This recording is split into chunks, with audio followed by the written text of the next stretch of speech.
Hello mga madam. Ito na nga nag-request yung mga bata. Sabi marble cake daw. Sabi ko naman utot nyo. Charot lang. Syempre gagawin natin yan. Mas okay kasi ako pag nagre-request sila kaysa na maisip ako ng isip kung ano yung hinahanda ko maghapon. Isipin mo, meron kang umagahan, tanghalian, merienda, hapunan. Lahat yun problema ng mga nanay araw-araw. Kaya ang ginagawa ko, tinatanong ko sila palagi. Pero minsan naiinis din ako. Paano? Tatanungin mo, anong ulam natin today? Magkasabay pa yung dalawang magkapatid. Adobo!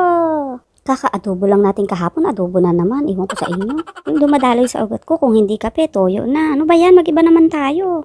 Kaya minsan ganun din, napapaisip ka din. Habang naghuhugas ng plato, naglilinis, naglalaba, iniisip mo ngayon kung anong lulutuin mo. Kanina nagluto ako ng apritada. Gusto din nila yun eh. Sabi nila, Mami, ang tabang. Sabi ko naman, mas mabuti ng matabang kesa maalat. Mas madaling remedyohan yon. Pero ang totoo, palusot ko lang yun.